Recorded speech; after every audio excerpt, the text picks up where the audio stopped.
ఈ ఆంధ్రప్రదేశ్ రాజధాని ప్రాంతంలో జరుపుకుంటున్నటువంటి వైఎస్ఆర్ కాంగ్రెస్ పార్టీ మూడో జాతీయ ప్లీనరీ సమావేశాలకి ఇచ్చేసినటువంటి ఏపీ ప్రతిపక్ష నేత వైఎస్ఆర్ కాంగ్రెస్ పార్టీ అధ్యక్షులు శ్రీ వైఎస్ జగన్మోహన్ రెడ్డి గారికి, ఈ సభా వేదిక మీద ఆసీనులైనటువంటి ఇతర పెద్దలకి, ఇక్కడికి విచ్చేసినటువంటి వైఎస్ఆర్ కాంగ్రెస్ పార్టీ కుటుంబ సభ్యులకి, పాత్రికేయ మిత్రులకి ముందుగా వైఎస్ రాజశేఖర రెడ్డి గారి జన్మదిన శుభాకాంక్షలు. ఈరోజు ఈ ప్లీనరీ వేదిక నుంచి గౌరవనీయులు మేకపాటి రాజమోహన్ రెడ్డి గారు పార్లమెంటు సభ్యులు రాజకీయ తీర్మానాన్ని ప్రవేశపెట్టారు. దాన్ని మనందరం కూడా బలపరచాలని చెప్పి మీ అందరినీ కోరుతున్నాను. ముందుగా ఈరోజు ఈ రాష్ట్రంలో ఉన్నటువంటి రాజకీయ పరిస్థితులు మనందరికీ కూడా తెలుసు.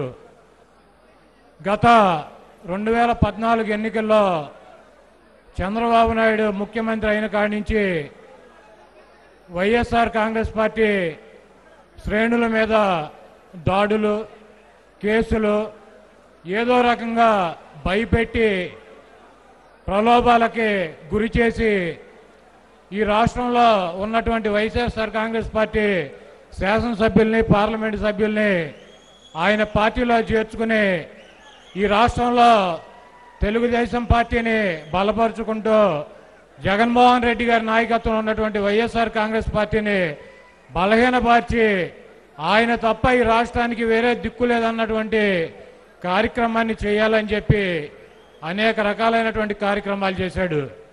దాంట్లో 2 పార్లమెంటు సభ్యులు, 21 మంది అసెంబ్లీ మెంబర్స్, కొంతమంది వైఎస్ఆర్ కాంగ్రెస్ పార్టీ నాయకులు పార్టీని విడిచి మరి తెలుగుదేశం పార్టీలో చేరటం జరిగింది. మరి నేనైతే వైఎస్ఆర్ కాంగ్రెస్ పార్టీలో జగన్మోహన్ రెడ్డి గారి వెనకాల గుండె ధైర్యం, ఎదిరించగలిగినటువంటి సత్తా, పోరాటం చేసేటువంటి వ్యక్తులు ఇక్కడ మిగిలారని, ఈ పార్టీలో ఉన్నటువంటి తుక్కు తొకరంగాళ్ళు, చవట దద్దమ్మలు ఈ పార్టీని వదిలేసి ఈ దద్దమ్మల తెలుగుదేశం పార్టీలో చేరారని చెప్పి నేను భావిస్తున్నా. ఈరోజు వైఎస్ఆర్ కాంగ్రెస్ పార్టీ జగన్మోహన్ రెడ్డి గారి నాయకత్వంలో గత 6 సంవత్సరాల నుంచి అనేక పోరాటాలు చేసింది. ఈ రాష్ట్రంలో ఉన్నటువంటి అనేక మంది అనేక రకాలైనటువంటి సమస్యలతో ఇబ్బంది పడుతుంటే, విద్యార్థులు ఫీజు రింబర్స్మెంట్, రైతులు సాగునీరు లేక, గిట్టుబాటు ధరలు లేక, అదేవిధంగా మరి రుణమాఫీ చేస్తానని చెప్పి దొంగ మాటలు చెప్పి వాళ్ళని పూర్తిగా అప్పుల్లోకి నెట్టేసినటువంటి పరిస్థితుల్లో అనేక రకాలైనటువంటి ఇబ్బందుల్లో జగన్మోహన్ రెడ్డి గారు ఉద్యమాలు చేస్తూ పార్టీని మరి ముందుకు నడిపిస్తున్నారు. ఈరోజు వైఎస్ఆర్ కాంగ్రెస్ పార్టీ జగన్మోహన్ రెడ్డి గారు 175 స్థానాల్లో మరి ఎటువంటి అభ్యర్థులను పెట్టినప్పటికీ కూడా ఈ పార్టీకి 40% ఓటు వచ్చేటువంటి పరిస్థితి ఉంది. ఎందుకంటే 2014లో జరిగినటువంటి ఎన్నికల్లో ఏ పార్టీకి అధికారంలోకి వచ్చినటువంటి బీజేపీకి కానీ, లేకపోతే ఈ రాష్ట్రంలో అధికారంలో వచ్చినటువంటి తెలుగుదేశం పార్టీకి కానీ, లేకపోతే ఈ రాష్ట్రంలో ఉన్నటువంటి ఇతర ప్రాంతీయ పార్టీలకు కానీ ఏ పార్టీకి కూడా సోలోగా పోటీ చేస్తే 44% ఓట్లు వచ్చినటువంటి పరిస్థితి లేదు. ఈ రాష్ట్రంలో 44% ఓట్లు వచ్చినటువంటి ఏకైక పార్టీ జగన్మోహన్ రెడ్డి గారి నాయకత్వంలో నడిచినటువంటి వైఎస్ఆర్ కాంగ్రెస్ పార్టీ.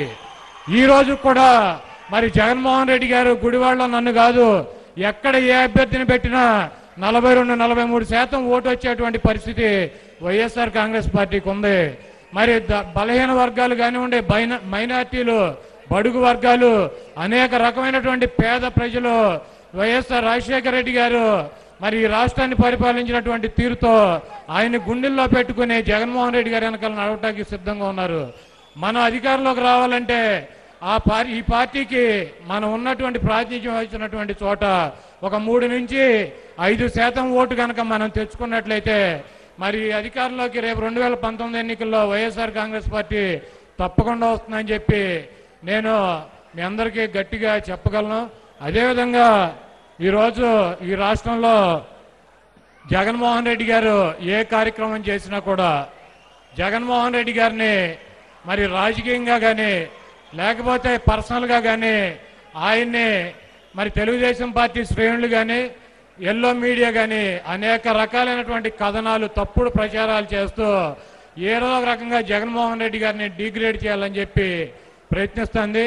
వీటన్నిటినీ కూడా మనం జాగ్రత్తగా మరి అబ్జర్వ్ చేయాలని చెప్పి రేపు రాబోయే రోజుల్లో ప్రతి గ్రామంలోనూ మనం పర్యటించి మరి జగన్మోహన్ రెడ్డి గారి అధికారంలోకి వస్తే పేద ప్రజలకి మరి బలహీన వర్గాలకి బడుగు వర్గాలకి చదువుకున్నటువంటి పిల్లలకి డ్వాక్రా మహిళలకి రైతాంగానికి మరి వృద్ధులు వికలాంగులు వీళ్ళందరికీ కూడా ఏ రకమైనటువంటి కార్యక్రమాలు తీసుకువెళ్తారో అవన్నీ ప్రజలకు చెప్పి గ్రామాల్లో ఒక్కొక్క గ్రామంలో ఒక 25-30 ఓట్లు కనుక మనం మార్చగలిగితే ఈ రాష్ట్రం ఉన్నటువంటి 170 స్థానాలు కూడా వైఎస్ఆర్ కాంగ్రెస్ పార్టీ గెలవగలుగుతుందని చెప్పి నేను నమ్మకంగా మీ అందరికీ చెప్తూ మరి ఒక 2 నిమిషాలు చంద్రబాబు నాయుడు గారు గురించి చెప్పాలి.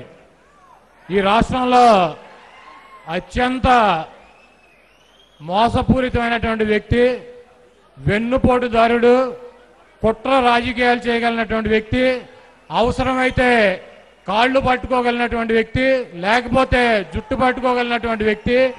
ఈ రాష్ట్రంలో ఎన్ని అవలక్షణాలు ఉంటాయో ఆ అవలక్షణాలన్నీ ఉన్నటువంటి ఏకైక వ్యక్తి చంద్రబాబు నాయుడు. ఈ రాష్ట్రాన్ని ఒక దొంగ ముఖ్యమంత్రి పరిపాలిస్తున్నాడు. ఎన్నికల్లో గెలవటం కోసం అడ్డమైనటువంటి వాగ్దానాలు చేసేటువంటి పరిస్థితి ఉంటుంది. కాబట్టి మరి జగన్మోహన్ రెడ్డి గారు నేను చేయగలిగిందే చెప్తాను, నేను నా తండ్రి చూపించినటువంటి దారిలో నడుస్తాను, కాబట్టి నేను అబద్ధాలు చెప్పను, నేను దొంగ వాగ్దానాలు చేయను, నేను చేయగలిగినవి చెప్తానని చెప్పి మరి ఆయన మన ముందుకి ప్రజల ముందుకు వచ్చేటువంటి వ్యక్తులు. కాబట్టి రేపు జరగబోయేటువంటి ఎన్నికల్లో దయచేసి చంద్రబాబు నాయుడు గారి యొక్క వెన్నుపోట్లు ఆయన గత చరిత్రను కూడా జగన్మోహన్ రెడ్డి గారు దృష్టిలో పెట్టుకుని మరి రేపు ఎన్నికల్లో మేనిఫెస్టోని తయారు చేయాలని చెప్పి నేను కోరుకుంటూ, జగన్మోహన్ రెడ్డి గారు కనుక 2019లో ముఖ్యమంత్రిగా అయితే ఆయన బతికున్నంతకాలం ఈ రాష్ట్రానికి ఆయనే ముఖ్యమంత్రిగా ఉంటాడని చెప్పి నేను ఘంటాబద్ధంగా చెప్పగలుగుతున్నాను. రేపు మొన్న చంద్రబాబు నాయుడు ఇట్టాగే తెలుగుదేశం పార్టీ సమావేశం ఒకటి పెట్టాడు. దాంట్లో చెప్తాడు ఆయన, జగన్మోహన్ రెడ్డి గారు కేసుల్లో ఉన్నాడు, జైలుకి వెళ్ళిపోతాడు, ఆ పార్టీ ఉండదు, ఇక నేను మా అబ్బాయి శాశ్వతంగా మా మనవడి దాకా మేమే ఉంటామని చెబుతున్నాడు. చంద్రబాబు నాయుడికి 70 సంవత్సరాల వయసు వస్తుంది, ఇంకో సంవత్సరంలోనో 6 నెలల్లోనో. ఆయనకి ప్రస్తుతం మైండ్ పని చేయట్లా, ఆయనకి అనేక రకమైనటువంటి ఆరోగ్య సమస్యలు ఉన్నాయి. ఆయన ఎప్పుడు ఉంటాడో ఎప్పుడు పోతాడో ఎవరికి తెలియదు. అటువంటి వ్యక్తి మరి ఆ పార్టీకి ముఖ్యమంత్రిగా నాయకుడిగా ఉన్నాడు. తెలుగుదేశం పార్టీ శ్రేణులు ఆలోచించుకోవాల్సినటువంటి అవసరం ఉంది. ఆయన కనుక పోయినట్టయితే మరి వాళ్ళ అబ్బాయి వచ్చి దాన్ని టైటానిక్ షిప్ను ముంచినట్టు నడి సముద్రంలో ముంచి ఆ తెలుగుదేశం పార్టీ శ్రేణులు దిక్కులేని వాళ్ళుగా చేస్తారని చెప్పి ఆ తెలుగుదేశం పార్టీ మరి నాయకులకు చెప్తూ ఇప్పటికైనా తట్టపుట్ట సర్దుకుని వేరే పార్టీలోకి పోవాలని చెప్పి ఆ తెలుగుదేశం పార్టీ శ్రేణుల్ని నేను కోరుకుంటూ మరి ఈ తీర్మానాన్ని బలపరుస్తూ ఈ అవకాశం ఇచ్చినటువంటి పెద్దలకు మరొకసారి ధన్యవాదాలు తెలుపుతూ సెలవు తీసుకున్నాను.